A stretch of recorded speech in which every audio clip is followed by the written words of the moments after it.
Part 1. Bitter Tea and a Humorous Greeting. A light drizzle fell over the cobblestone streets of Soho, London, bringing with it the characteristic chill of England that made anyone shiver.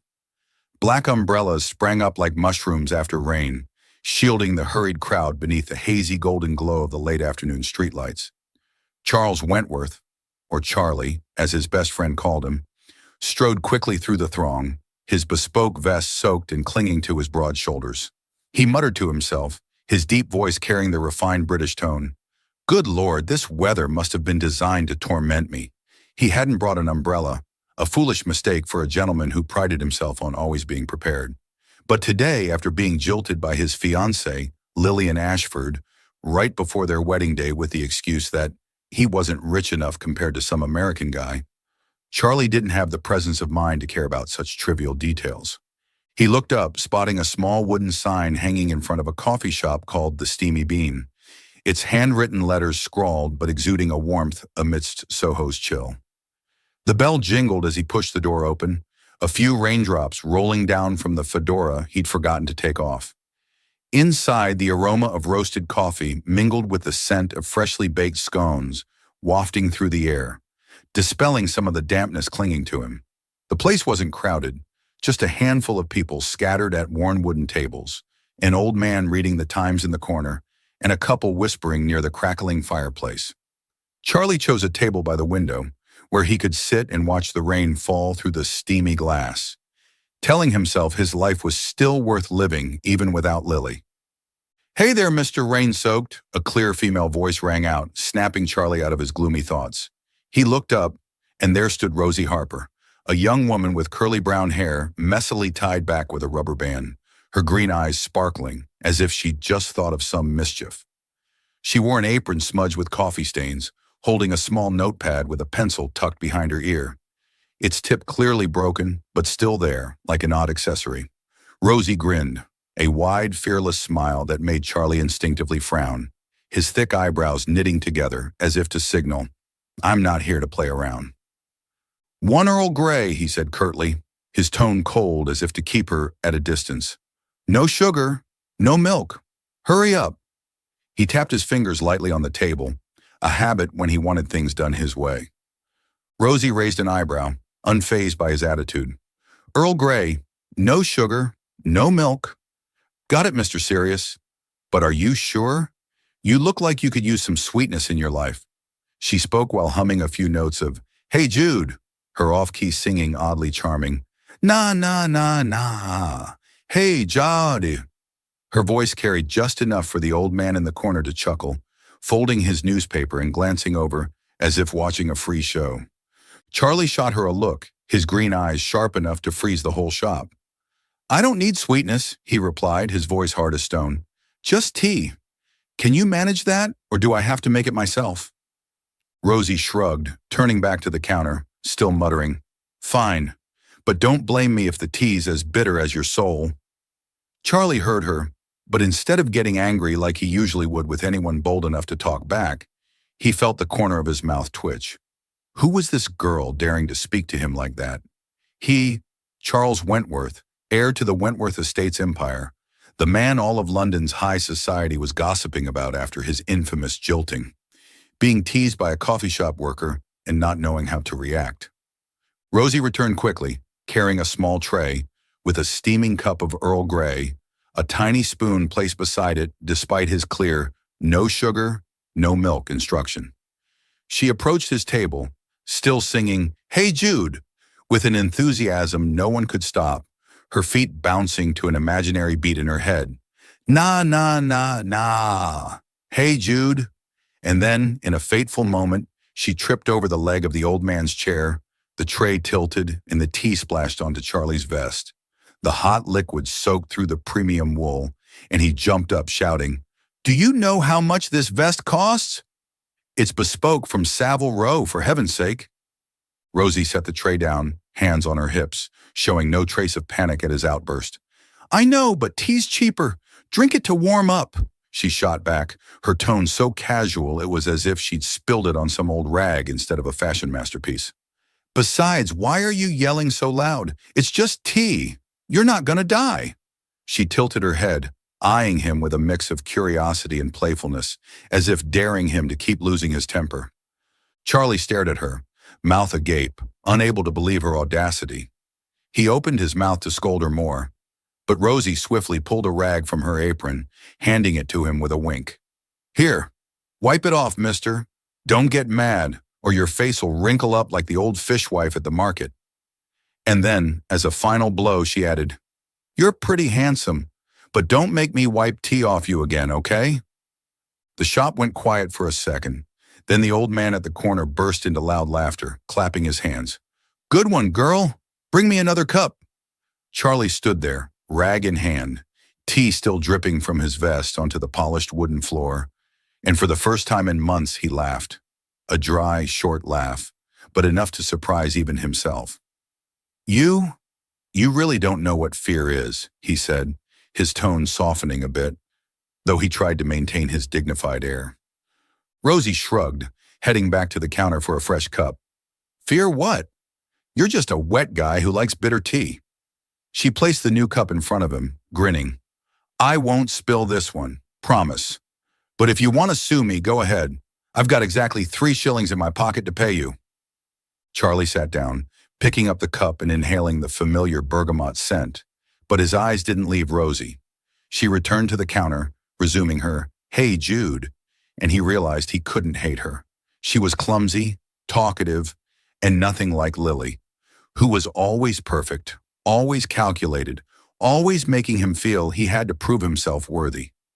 Rosie was a strange breeze, blowing into his life just when he thought everything was over after that fateful day.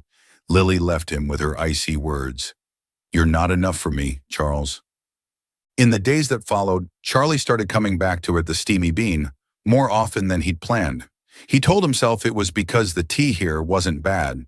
But really, he liked hearing Rosie talk about her home in Yorkshire, the sprawling fields, the dumb sheep she'd chased around, and the time she dumped milk on a guy's head because he said she sang like a hen. I sing great, don't I? She asked him once, propping her chin on her hand, her eyes twinkling like she was waiting for a compliment. Charlie sipped his tea, replying dryly, You sing like a cat stuck in a sack. Rosie burst out laughing, slapping the table. And yet you're still sitting here listening. So who's the fool now, huh, Mr. Bittertea? She leaned across the table, pretending to be serious. Admit it, you like me already, don't you? He looked at her, trying to keep a straight face, but the corner of his mouth twitched again. I like the tea, not you, he said, but his voice lacked its usual firmness. Rosie laughed, pointing at him. Liar! Your face is red as the English flag. Charlie touched his face reflexively, then muttered, Good Lord, you're a nuisance. One afternoon, when the shop was quiet, Rosie brought over a small scone and set it in front of him. On me, she said, her tone casual. You look like you need to eat something. Don't stress so much. Life's still long, mister. Charlie glanced at the scone, then at her, his green eyes flickering with a hint of confusion. I'm not stressed, he replied. But he picked up the scone, took a bite, and for the first time in months, he felt a warmth creep into him, not from the tea, but from the clumsy girl in front of him. Thanks, he said quietly, almost inaudible. Rosie winked. You're welcome, but if you spill the tea next time, I'm making you mop the floor. She turned back to the counter, leaving Charlie with his tea and a rare smile he couldn't hold back. But then one day, everything changed. Charlie got word that his father had passed away, leaving him the entire Wentworth Estates empire to manage. He had to leave London, leave Soho, leave the Steamy Bean, and Rosie. He came to the shop one last time, still in his perfect vest, but his heart heavy. Rosie was wiping tables, singing Let It Be, unaware it was his final visit. Earl Grey, right? She asked, not looking up, her hands tapping to the beat. No, not today, he replied, his voice low. I just stopped by. Rosie looked up, saw him, then shrugged. Okay, well, safe travels, Mr. Bittertea. Don't forget me. She called after him as he stepped out, the drizzle still falling outside, her singing echoing in the small space. Charlie turned back, looking at her one last time, a faint, rare smile crossing his lips. I won't forget, he said, but he didn't promise to return. He walked out, leaving Rosie with the jingle of the bell and an empty feeling she didn't quite understand. Hello, everyone, and welcome to Soul Stories. Today we bring you a heartwarming tale of love and family through Rosie and Charles's journey. Let us know what you thought of the last story you watched on our channel. Wishing you peace and happiness. Don't forget to hit subscribe to explore more meaningful stories with us. Please comment below to tell us where you're watching this story from and what you'd like to hear next. Part 2. 2 decades apart. London never stopped moving. The cobblestone streets of Mayfair buzzed with the honks of black taxis. Towering buildings sprouted like mushrooms after rain, and crowds of aristocrats in perfectly tailored suits or lavish evening gowns brushed past each other with cold, polite smiles as damp as the city's weather. Charles Wentworth, now a powerful millionaire, stepped through the glossy oak double doors of his sprawling mansion in Kensington, where he lived alone amid cold stone walls and minimalist, luxurious furnishings. The crystal chandelier overhead cast faint streaks of light onto the marble floor. But it wasn't enough to dispel the lonely atmosphere enveloping the house. He was no longer the awkward young man who'd once had tea spilled on him by Rosie Harper at the Steamy Bean. Now he was the man who didn't love, a legend in England's high society, someone who never touched women, never laughed for more than a second, and never let anyone cross the threshold of his heart in 20 years. After his father's death, leaving him with a vast fortune and a real estate company on the brink of decline, Charlie threw himself into work like a tireless machine. He turned Wentworth Estates into a mighty empire, stretching from London's bustling streets to the ancient lands of Edinburgh. He bought and sold old buildings with moss-covered roofs, transforming them into extravagant hotels with red-carpeted suites or upscale apartments with balconies overlooking the Thames. Tabloids dubbed him the Bachelor King of Real Estate, hailing him as a symbol of success without love, but no one dared dig into why he chose to live alone.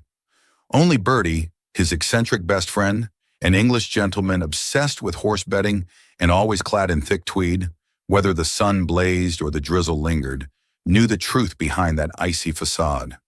"You swore off love after that whole Lily ditching you thing, didn't you?" Bertie once asked during an evening at the wine club in St. James's, holding his third glass of whiskey, his voice slurring, but his eyes sharp. Charlie sat across from him, sipping Earl Grey from a pristine white porcelain cup, replying coldly, "I didn't swear anything. I just think love's pointless, a bigger waste of time than signing a house contract." Bertie smirked, setting his glass on the polished wooden table. "Pointless? You say that with a face like you just lost a bet at Ascot. I'd wager 20 pounds you loved someone once, and it wasn't Lily." Charlie glanced at him, his green eyes cold as ice. "You'd lose that bet, Bertie. Keep your money for whiskey." But sometimes, in those rare quiet moments when he sat alone by the fireplace in his silent mansion, the crackling flames lighting up his angular face, Charlie thought of Rosie Harper.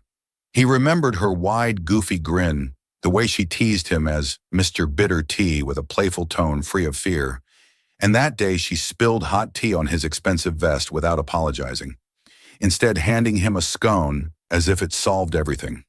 He didn't understand why her memory clung to him like the scent of Earl Grey lingered in the air. Gentle but persistent, creeping into his mind whenever he lifted a cup for a sip. Once, Bertie caught him in his study, staring at a cold cup of tea on the desk, and asked, "What's on your mind with that face like you lost a horse bet? Trouble at the company again?" Charlie brushed it off, his voice dry. "Just cold tea. Wentworth Estates is fine. No need for you to worry." But deep down, he knew it wasn't just the tea. It was the memory of a girl he'd never forgotten, though he tried to bury it under piles of contracts and endless meetings. Charlie's life was a suffocating cycle of sameness. Meetings with investors in oak-paneled boardrooms, signing million-pound contracts with stiff handshakes, and drinking Earl Grey in silence in an office overlooking London's grey streets. He had no girlfriend, no lover, and no intention of changing that. Bertie constantly tried to drag him out of that rock-hard shell, inviting him to watch horse races at Ascot, where gentlemen in bowler hats and ladies in floral dresses wagered hundreds of pounds, or to join lavish parties in Mayfair, with overflowing champagne and mindless chatter about the weather. But Charlie always refused, his voice flat. I don't like crowds, Bertie. You know that? Bertie just smirked, taking another sip of whiskey. You don't like people, period. You need a girl, Charlie, or you'll turn into a lonely old man too soon. Wentworth Estates isn't as warm as a woman. Charlie quirked his lip. I like being alone. It's much simpler. Hundreds of miles away from London, the Cotswolds stretched out with lush green fields, warm golden stone houses nestled under ancient oak trees, and crisp air carrying hints of lavender and hay. Rosie Harper was now the owner of Rosie's Brew, a quaint little tea shop on a peaceful village lane, where horse-drawn carts occasionally rolled by, leaving a soft clopping sound. She was no longer the clumsy young girl who'd spilled tea on Charlie's vest. After leaving London, where the fast pace and smog choked her, Rosie had built a new life here, raising Daisy, her daughter, with a wandering musician named Jack, who'd left her to chase a rock star dream in Liverpool with an old guitar and a few coins in his pocket. Rosie wasn't upset about Jack's departure. She just shrugged, telling her worried mother, "He sang worse than me, Mom. I can raise Daisy just fine without a dreamer like him." Rosie's Brew was the heart of the Cotswolds village, a small but cozy spot with round wooden tables draped in green and red checkered cloths, wildflower vases Rosie picked from the field set on the windowsills, and an old record player constantly spinning Beatles tunes, usually Yesterday or Yellow Submarine. Rosie still sang along, off-key as ever, whenever she brewed tea or baked scones in the tiny kitchen behind the counter. The villagers loved her for her cheerfulness and endless funny stories, often told as she carried out steaming trays of tea. Back in Yorkshire, I once dumped milk on a guy's head because he said I sang like a hen, she recounted to old Mrs. Mary at the corner table, her hands holding a tray of hot tea. Mrs. Mary cackled, her cane trembling. And you're still singing now, Rosie. I bet that guy ran for the hills. Rosie winked. He sure did, but I kept the milk jug. It was worth more than him. Rosie knew nothing of Charlie over those 2 decades. She didn't read tabloids. They were too pricey and full of nonsense gossip, didn't care about London's elite, and never thought about the Mr. Bitter Tea who'd sat in the Steamy Bean with his fancy vest and stern face.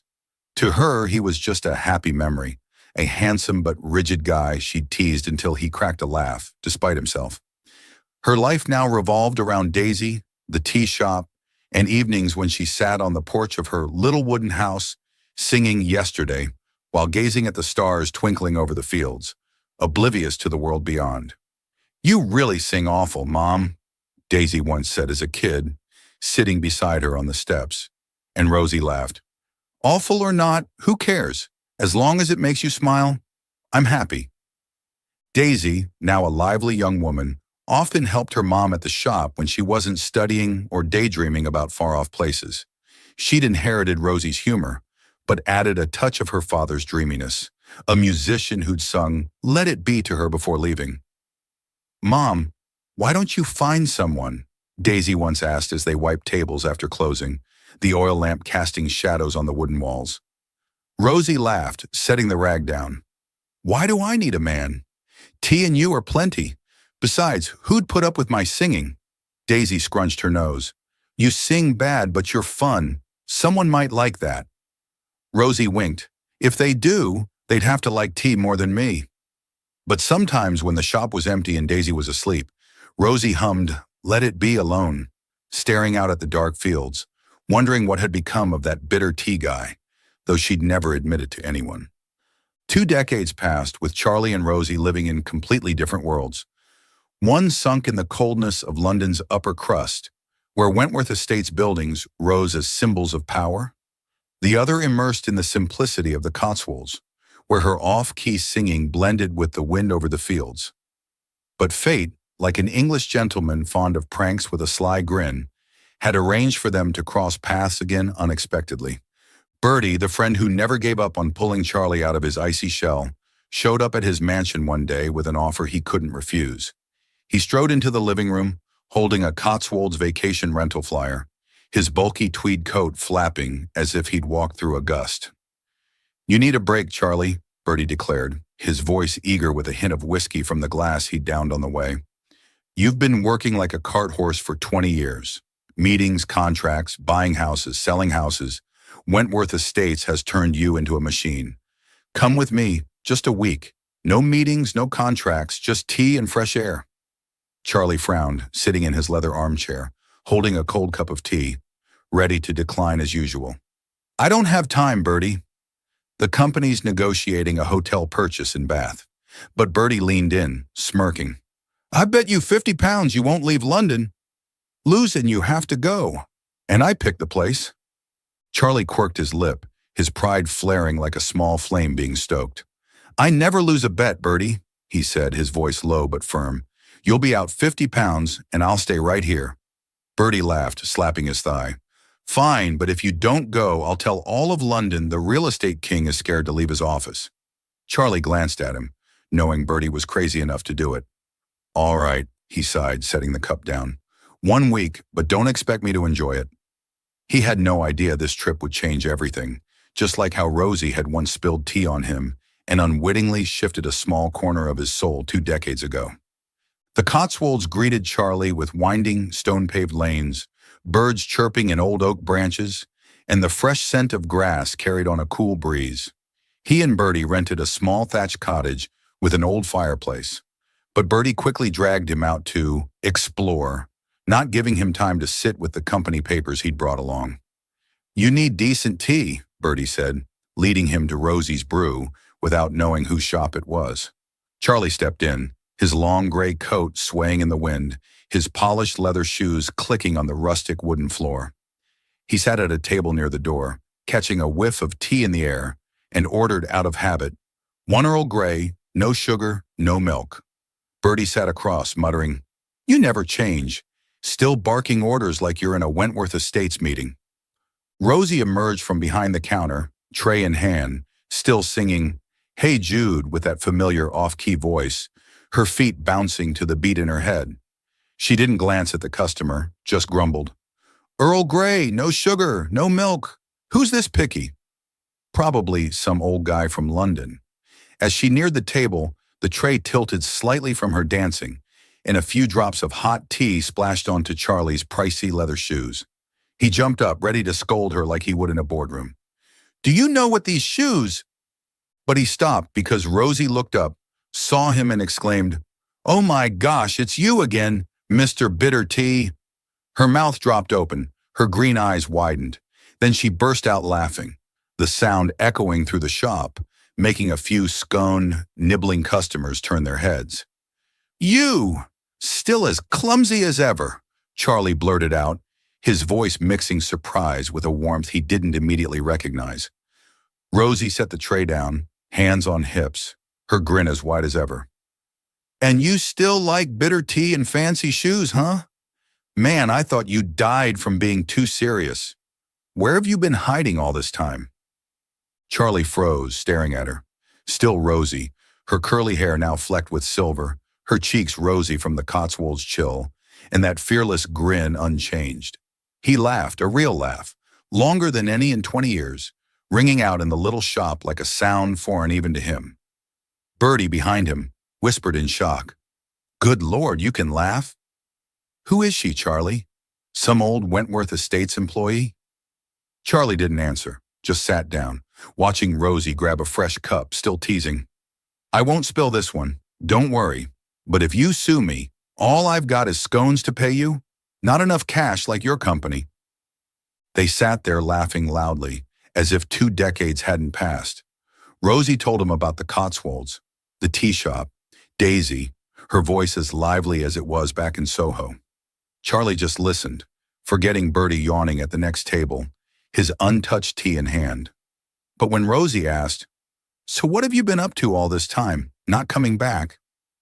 Charlie joked, Avoiding you spilling tea on me. Wentworth Estates kept me busy. Rosie laughed, slapping the table. My tea's worth coming back for. Don't blame the company. But his eyes flickered with a hint of regret, as if he wanted to say something deeper but couldn't find the words. Bertie cut in, slurring. He's been busy being a millionaire, miss. But I bet he missed you. Look at him laughing. London's never seen that. Rosie winked, leaning across the table. Is that true, Mr. Bittertea? You missed me? Charlie didn't answer right away, just sipped his tea, feeling the familiar bergamot wash over his tongue. But inside, a strange feeling stirred, one he'd tried to bury for 20 years under Wentworth Estate's buildings, now resurfacing with just a smile and a few spilled drops of tea. Part 3. The Past Knocks. The Cotswolds on a chilly afternoon, faint rays of sunlight pierced through the treetops, scattering pale golden light over the stone-tiled roof of Rosie's brew. The doorbell jingled as Charles Wentworth stepped inside, his long coat fluttering in the breeze, his polished leather shoes clicking on the wooden floor. He'd become a regular here since reuniting with Rosie, or rather, since the time she accidentally spilled tea on his shoes and called him Mr. Bittertea, as if 2 decades hadn't passed. Charlie always gave the excuse that he was stopping by to check the tea's quality, but everyone in the Cotswolds village, from old Mrs. Mary to Ted the butcher, knew he came for Rosie Harper. Rosie stood behind the counter, holding a white porcelain teapot, humming Yellow Submarine with her familiar off-key voice. She looked up when she saw Charlie, her usual wide grin appearing. "Earl Grey, no sugar, no milk, right, mister?" she asked, not waiting for his answer before starting to brew. Charlie sat at his usual table near the window, nodding. "If you mess it up, I'll sue you this time." Rosie laughed loudly, turning back with a steaming cup. "You sue me, and I'll sue you for drinking bitter tea with a face like you just won a horse bet." Charlie quirked his lip, trying to stay serious, but his eyes couldn't hide his amusement. He liked hearing her sing, even if her voice could make the Beatles mad in their graves. He liked arguing with her about brewing Earl Grey. Rosie always insisted it needed 5 minutes, while he said 3 was plenty. "You turn it into dishwater," he'd once said, and Rosie shot back, "Yet you drink it all, so who's the fool here?" Those exchanges had become an essential part of his day, like a cup of tea he didn't know he needed until he tasted it. One evening, when the shop had only a few customers left, Rosie dragged Charlie into a game of bridge with the villagers. "You've got to try it, mister," she pleaded, tugging his sleeve. "It's England's national game. Not knowing it is downright embarrassing." Charlie frowned, ready to refuse. "I don't play silly games like that." But Rosie winked. "Scared of losing to me? A millionaire who can't face villagers at cards. How's that possible?" Unable to resist the challenge, Charlie sat down, facing Mrs. Mary and Ted, 2 seasoned players from the Cotswolds. The result was a disaster. Charlie lost 3 hands in a row, all his cards ending up with Mrs. Mary, who cackled, "You play cards like you brew tea. Absolutely awful." Rosie doubled over, laughing, patting his shoulder. "A millionaire who's this bad at cards. How do you manage, Charlie? I bet you lose to a sheep in the field." Charlie blushed, muttering, "I wouldn't lose to a sheep," but he couldn't be mad at her. Her laughter, the way she tilted her head to tease him, it all made him forget the cold facade he'd built over 20 years. That night, when the shop hosted an impromptu dance, Ted brought his accordion, and Mrs. Mary sang "When I'm 64, Rosie pulled Charlie onto the floor. "Dance with me," she said, giving him no chance to refuse. Charlie tried to protest. "I don't dance, Rosie." But she grabbed his hand, pulling him into the music. "Who cares? Dance like you're in Yorkshire." She laughed, and Charlie, though clumsy, let her lead. When his hand touched hers, he didn't pull back like he always had with anyone else. For the first time in 20 years, he held a woman's hand without feeling fear or disgust. Just a strange warmth spreading from his palm. They danced, laughed, and when the music stopped, Rosie whispered, "You're a terrible dancer, but I like it." Charlie didn't reply, but his heart beat faster than he cared to admit. But the past wouldn't let Charlie rest. One day, Bertie called from London, his voice brimming with excitement. "There's an auction at the Savoy Hotel. You've got to go. They're selling an old painting of your dad's, and I bet you don't want some American snagging it." Charlie sighed, about to decline, but Bertie added, "Bring that tea-selling friend of yours along. Let her see high society London."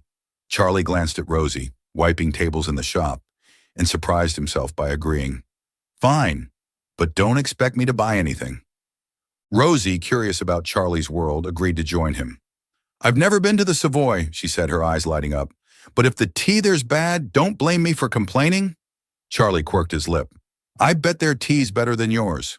Rosie laughed. Keep dreaming, mister. The auction night at the Savoy was dazzling, with crystal chandeliers, extravagant suits and gowns, and the scent of pricey perfume in the air.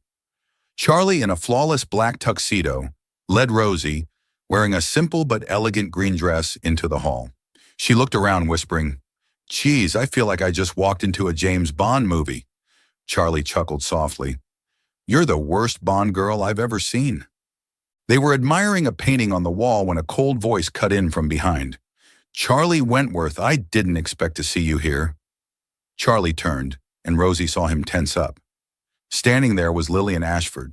Lily, now a wealthy widow, her blonde hair gleaming, dressed in a tight red gown, her sharp eyes locked on Charlie. And who's this? Lily asked, glancing at Rosie with a mocking smile. Charlie, you still have a thing for country girls? Rosie didn't flinch, stepping forward with a wide grin. I'm country, but I don't ditch people before their wedding, lady. Charlie burst out laughing, the sound echoing through the hall, drawing a few heads. Lily flushed but kept her haughty air. Charlie's always had odd taste. I'm just surprised he survived after I left. Rosie fired back. Oh, he's doing great, thanks to my tea. Want a taste? Charlie clutched his stomach, laughing, and pulled Rosie away. You're one of a kind. But his mind was a mess. Lily, the woman who'd made him swear off love for 20 years, stood there, beautiful and arrogant as ever, yet she no longer stirred him. Instead, he looked at Rosie, teasing Bertie about his bow tie, and felt a strange fear. He didn't want to lose her. The conflict erupted right after. As the auction ended, Lily pulled Charlie aside, whispering, Does she know who you are yet? Charles Wentworth, real estate millionaire? Charlie frowned. She doesn't need to know. But Lily sneered, Oh, I've already told her. Let's see how she reacts. Rosie, hearing from Bertie that Charlie was a millionaire, confronted him the next day at Rosie's Brew. She stood behind the counter, hands on hips, voice angry. You let me call you bitter tea all these years and never said you were that rich. Did you think I was an idiot? Charlie, at his usual table, joked. I was scared you'd make me buy all of Yorkshire. Rosie threw the rag at him. Don't joke. You tricked me from the start. Charlie stood, his tone growing serious. I didn't trick you, Rosie. I just didn't want you to see me like everyone else does. Rosie shook her head, eyes welling up. Rich guy like you can drink tea alone then. I don't need you. She turned away, leaving Charlie with a cold cup on the table. He wanted to chase her, but his feet felt rooted. For the first time in 20 years, he felt he'd lost something precious.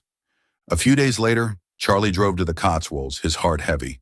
He stepped into Rosie's Brew, finding it empty except for Rosie sitting alone in the corner, singing Yesterday sadly.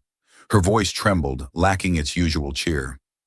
Daisy, wiping tables, saw him and whispered, Mom's really down, Uncle Charlie. Charlie approached, his voice soft.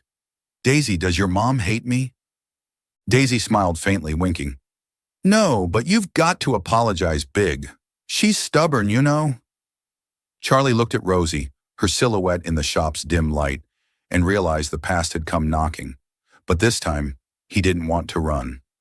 Part 4, Humorous Climax. The grassy fields of Yorkshire stretched endlessly, lush and green under the gray sky of a typical English drizzly day.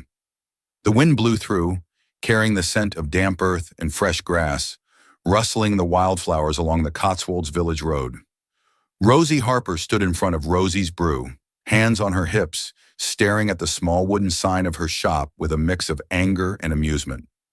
The place was deserted, not a single customer in sight, just the patter of rain on the stone-tiled roof, and Rosie's voice singing Penny Lane, echoing from the old record player in the corner. Penny Lane is in my ears and in my eyes, she hummed, her off-key voice full of emotion, as if trying to chase away the gloom hanging over her little shop. Rosie scrunched her face when she spotted a piece of paper stuck to the door, its scrawled handwriting clear. The tea here tastes weird. Don't drink it. She tore it down, crumpling it in her hand, muttering, "Who's got time for this nonsense? My tea's the best in the Cotswolds, you fool." But it wasn't the first time she'd seen such ridiculous rumors. Over the past week, village customers had dwindled, and a few whispered that her tea was like dishwater or smelled like sheep dung. Rosie wasn't dumb. She knew someone was behind it, and she bet a cup of Earl Grey it was Lily Ashford, the arrogant woman who'd mocked her at the Savoy auction. "She thinks she's the queen or something?" Rosie grumbled, tossing the paper into the trash. "Fine, I'll brew tea so good she'll have to eat her words." Hundreds of miles away, in the chilly Kensington mansion, Charles Wentworth sat in his spacious study, twirling a Mont Blanc pen, his green eyes fixed on a tabloid Bertie had just thrown onto the oak desk. The headline screamed in bold, "Millionaire Wentworth and the Tea Girl. Love or a joke?" Charlie frowned, his deep voice laced with irritation. "What's this, Bertie? The press is so bored they're writing about my tea now?" Bertie, in a ridiculous tweed suit with a bright red bow tie, smirked, holding his second whiskey of the day. "You're famous now, buddy, but I'd bet 50 pounds Lily's behind this. She's jealous of your tea girl, and I hear she's sabotaging Rosie's shop." Charlie shot up, the leather chair creaking under his weight. "Sabotage? Lily?" he repeated, his voice icy, hands clenching into fists. Bertie nodded, sipping his whiskey, his tone casual. "Yup. Rumors about bad tea are spreading all over the Cotswolds, and I'd bet she hired someone to start them." "What are you going to do, Mr. Bitter Tea? Sit here with cold tea or go save her?" Charlie didn't answer right away, but a funny plan started forming in his mind. He didn't just want to protect Rosie. He wanted to make her laugh and, while he was at it, teach Lily a lesson in true British style, refined yet dripping with sarcasm. "Get Reggie here," he told Bertie, his voice firm. "I need a detective." Bertie quirked his lip, setting the whiskey down. "Reggie? That skinny guy who calls himself the Sherlock of Shoreditch? You sure?" Charlie nodded. "Sure. He once caught the Duchess of Kent stealing bread. He's good enough for this." Bertie laughed. "All right, but if he screws up, don't say I didn't warn you." Reggie, a lanky guy with messy hair and oversized round glasses, showed up at Charlie's mansion the next morning, clutching a thin stack of papers. "I've dug into it," Reggie said, his voice eager like he'd just cracked a big case. "Lily Ashford hired a tabloid writer named Sid to spread rumors about Miss Harper's tea. I've got the messages right here." Charlie glanced at the papers, smirking. "Good. Hold on to these. I'll need them." But while waiting for Reggie to gather more proof, Charlie decided to investigate Rosie himself, in his own way. He drove his sleek black Bentley to the Cotswolds, the light rain fogging up the windshield in patches.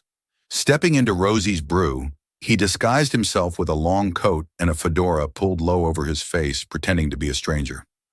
"One Earl Grey," he said, keeping his voice low, sitting at a secluded corner table. Rosie, wiping the counter, eyed him suspiciously.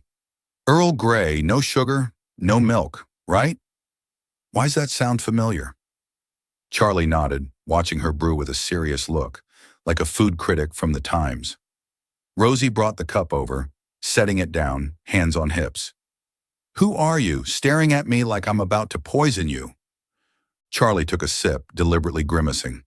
"This tea, it does taste weird." Rosie's eyes widened and she shouted, "What?" "My tea's weird.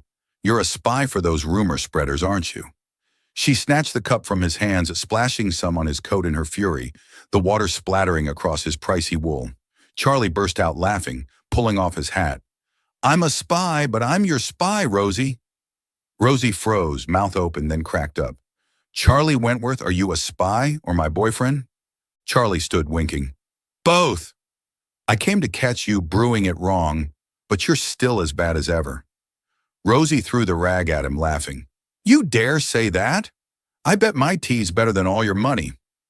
Charlie pulled her from behind the counter, his tone growing serious. "Listen, I know who's behind this. Lily. She wants to ruin your shop, but I'll handle it, British style." Rosie smirked, her eyes lighting up. "I'm coming with you. I want to see how you do it. But if you lose, you're mopping my floor."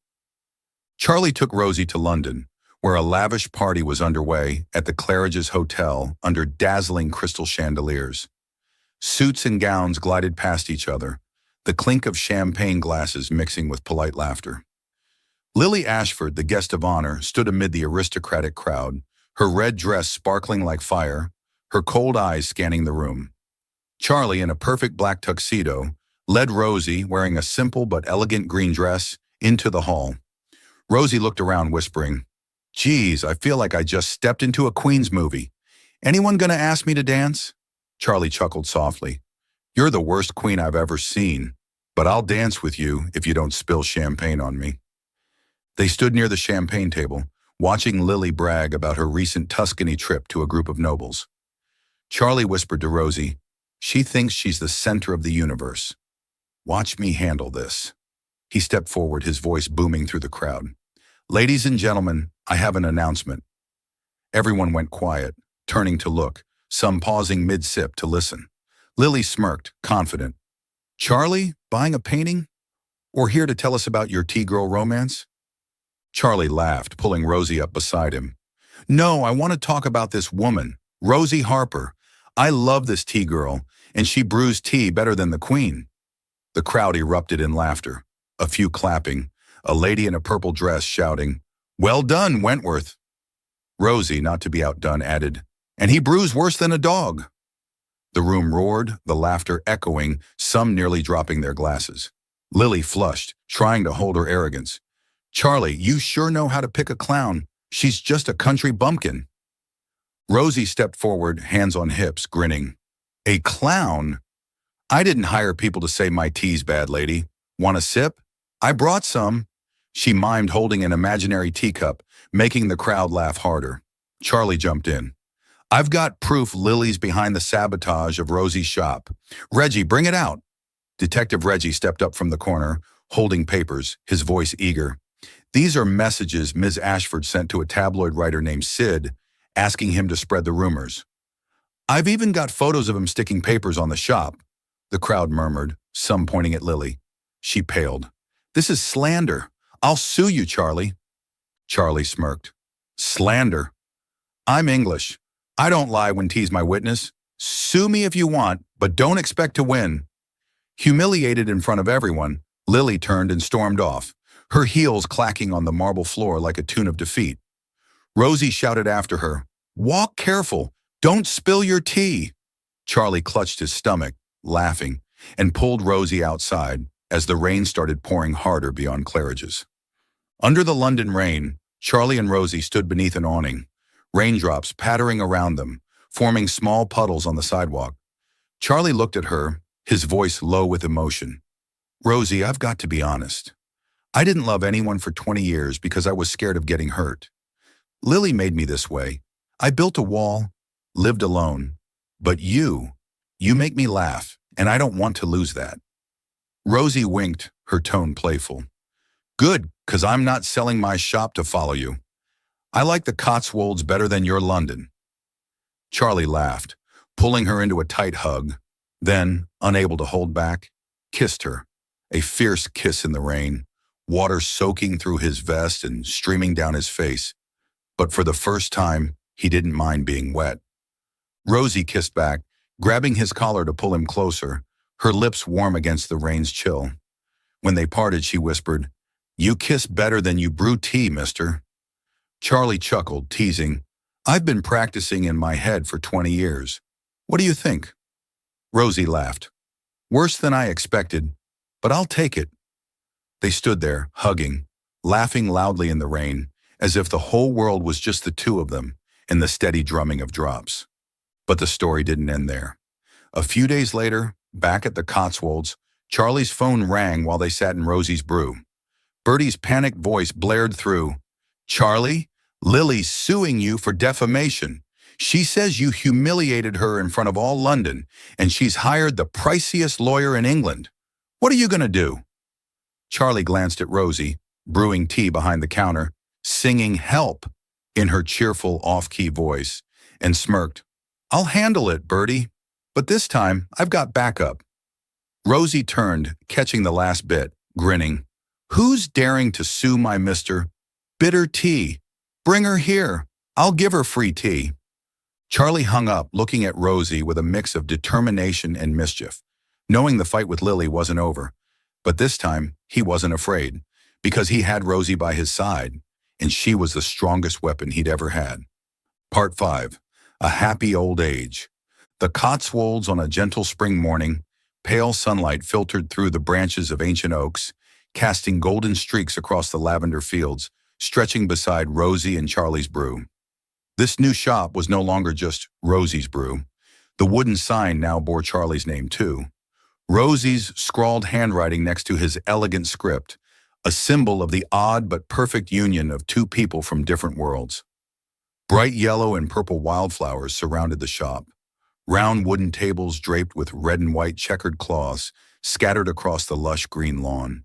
And the soft jingle of wind chimes in the breeze created a rare, peaceful scene in the English countryside. Inside, Rosie Harper, her hair now white as clouds, her green eyes still twinkling with mischief, stood behind the counter brewing tea, humming "Here Comes the Sun" with the same off-key voice unchanged by the years.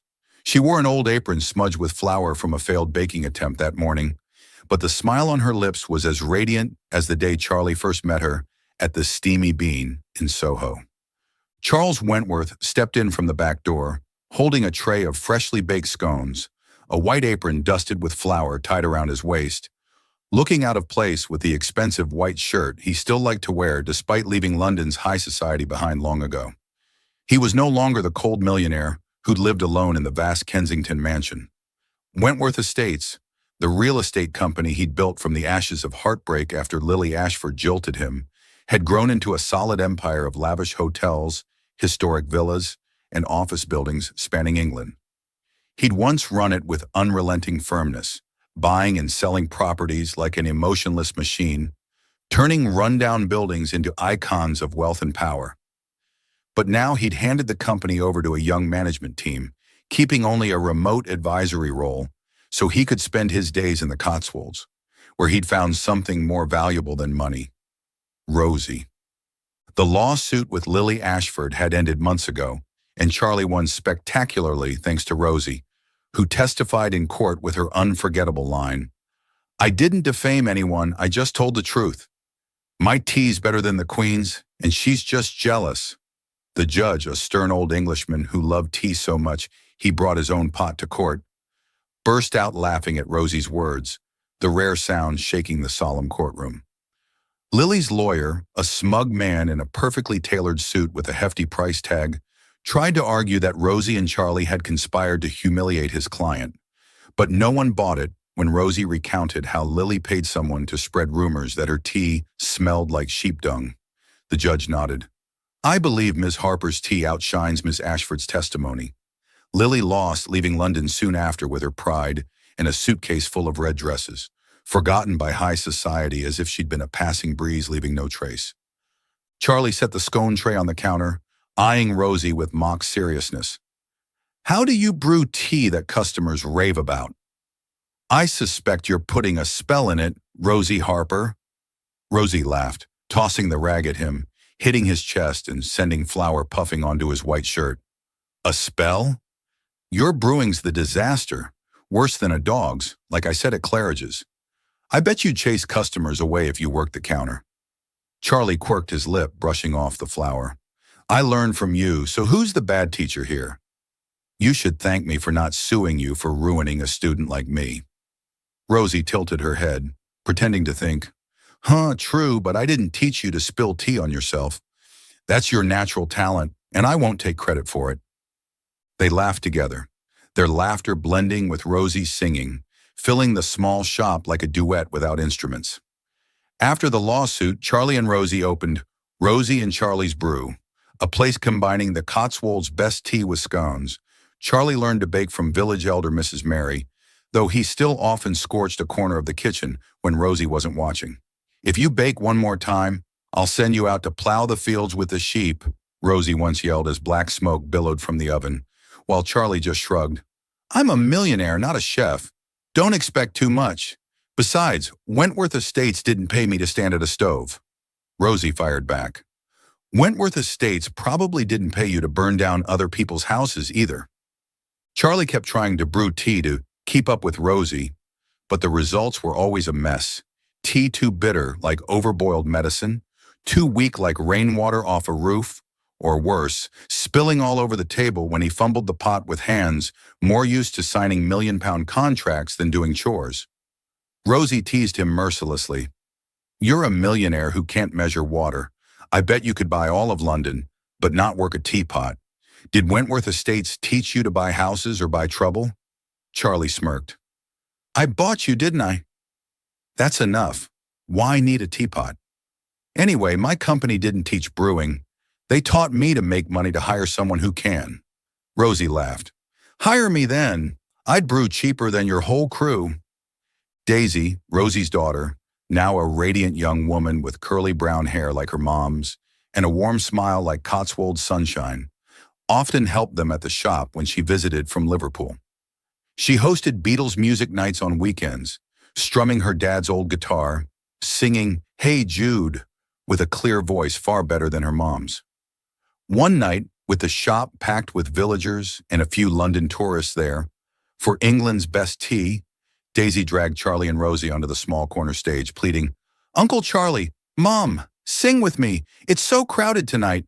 Don't leave me up here like some amateur." Charlie frowned, ready to refuse. "I don't sing, Daisy. I'm a gentleman, not a street performer, and Wentworth Estates didn't pay me to clown around." But Rosie grabbed his hand, yanking him up. "No escaping, Mr. Bitter Tea. Sing. I want to hear how bad you are. Let the whole village know you're not just awful at brewing, but singing too." Charlie gave in, grabbing the mic reluctantly, standing beside Rosie and Daisy as the crowd clapped. He started "Hey Jude," his voice horribly off-key, like a cat yowling at midnight or a car horn stuck in London rain, making the whole shop double over laughing. Rosie joined in, overacting to drown him out, mangling the lyrics into "Hey Jude, don't make it tea," while Daisy tried to keep the beat on her guitar, laughing until tears streamed. "Uncle Charlie, Mom, you're singing like you're chasing customers away. I bet the shop's full for the tea, not you two." Old Ted, a regular, shouted from the corner, "Keep singing like that, and this place will be busier than Ascot. I'd bet Wentworth loses to a Yorkshire sheep at karaoke." Mrs. Mary chimed in, "You sing like you bake, all burnt up." Charlie blushed, muttering, "I'm done singing. I'd rather run the company." But Rosie hugged his shoulder, whispering amid the laughs, "You're awful, but I love it." He smiled faintly, unfazed by the village teasing for once, a warmth spreading inside, like the best tea he'd ever tasted, though he could never brew it like Rosie. Over the years, Charlie and Rosie never married. No papers, no ceremony, no rings, but they lived like a cheerful old couple, inseparable. Charlie shed the cold demeanor that had once defined him in London, where he'd ruled Wentworth Estates with an iron hand and a frozen heart. The company now ran smoothly under a young team he trusted, though he still took calls from them sometimes, hearing updates about a new hotel in Edinburgh or a renovated Bath villa. "You're still the soul of the company, Charlie," a young manager once said over the phone, and he just chuckled. "My soul's in the Cotswolds now, brewing tea with Rosie." He sold the Kensington mansion, moving permanently to a small stone house steps from the shop, where he and Rosie grew lavender and bickered over who watered better. "You water like you pour tea. All the plants drown," Rosie once yelled, seeing a flower bed wilt under his care. Charlie shot back, "You water like you sing, all over the place. Look at the plants. They're begging me for help." But that night, they sat on the porch, sipping tea under the moonlight, laughing it off, holding hands like two old kids.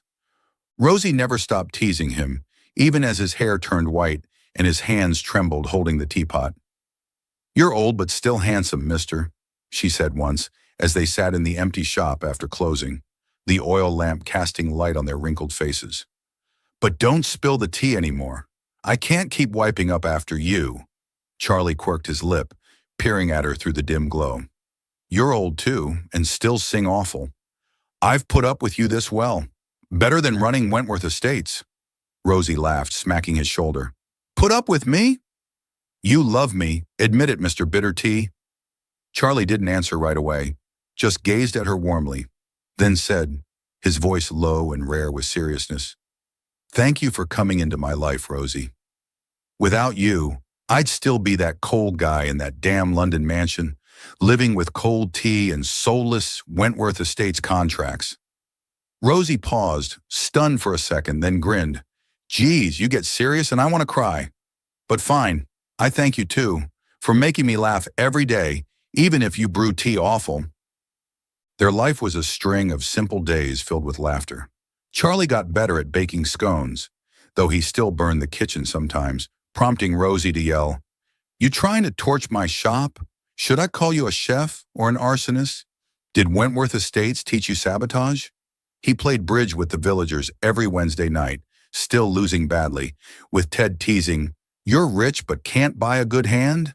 I bet you lose to Mrs. Mary 'cause you're daydreaming about tea, Charlie replied. I let her win for fun. You wouldn't get it. My company didn't teach me to lose, but Rosie did. Rosie kept brewing tea, singing Beatles songs and telling jokes to customers. Tales of Yorkshire, the dumb sheep she chased, or the time she dumped milk on a guy's head back home. Now I've got this bitter tea guy to spill tea on, she'd say, winking at Charlie, who just shook his head, chuckling. You never tire of that one, do you? Daisy grew up leaving the Cotswolds to chase her music dreams in Liverpool, where her dad once hoped to be a rock star before abandoning them. But she often returned to visit her mom and Charlie, bringing her guitar and Beatles city stories. You two never gonna get married, she once asked, sitting with them by the lavender fields, the wind swaying the flowers in the sunset. Rosie laughed. Marry what? He brews tea this bad. I wouldn't trust him with a ring. He'd drop it. Charlie cut in. I don't need a ring. She's trouble enough. One day of her singing ages me 10 years. Running Wentworth Estates was easier. Daisy clutched her stomach, laughing, while Rosie and Charlie exchanged looks, their eyes saying it all. A love needing no papers, just laughter, tea, and each other's presence. One mild, sunny afternoon, Charlie and Rosie, now with white hair, deep wrinkles on their faces but youthful smiles, sat on a bench outside Rosie and Charlie's brew, gazing at the lavender fields ahead. Charlie, holding an Earl Grey Rosie brewed, sipped it, grimacing, still bitter as my soul back when I sat in the Wentworth Estates office with piles of contracts. Rosie beside him laughed, patting his shoulder. That's why you love me. I make it sweeter. If you brewed it, customers would run, and your company'd go bust. Charlie quirked his lip. You drive me nuts, more like. I bet you sing bad to shoo folks home early so I don't have to wipe tables. They sat shoulder to shoulder, quiet for a bit, hearing only the wind through the fields, birds chirping on the shop roof, and Daisy's Let It Be drifting from inside, her clear voice echoing in the calm. Charlie turned to Rosie, his voice low with feeling. 20 years without love, then a lifetime loving you. My life's complete. Wentworth Estates gave me money, but you gave me a life. Rosie tilted her head, eyeing him with a playful yet tender glint. Mine's not done.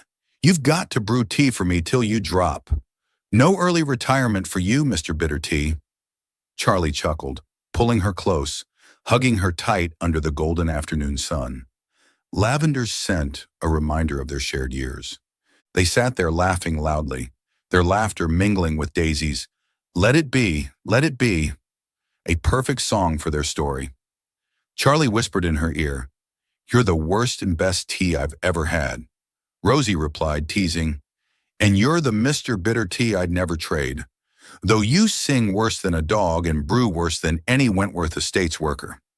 They hugged, happy in old age, in a world of tea, laughter, and undying love, as the Cotswolds quietly witnessed their tale, one that began with spilled tea and ended with a lifetime together under the afternoon sun. Thank you so much for watching the story. The Millionaire Who Loved No One for 20 years until a coffee shop employee changed everything. We're thrilled you've joined us on Charlie and Rosie's humorous, romantic, and heartwarming journey throughout all 5 parts. What did you think of their story? Let us know your thoughts in the comments below. Your feedback truly inspires us. Don't forget to subscribe to our channel to catch more exciting stories. And if you love Charlie, Rosie, and their bittersweet cups of tea, please share their story with your friends and family. Once again, thank you all so much.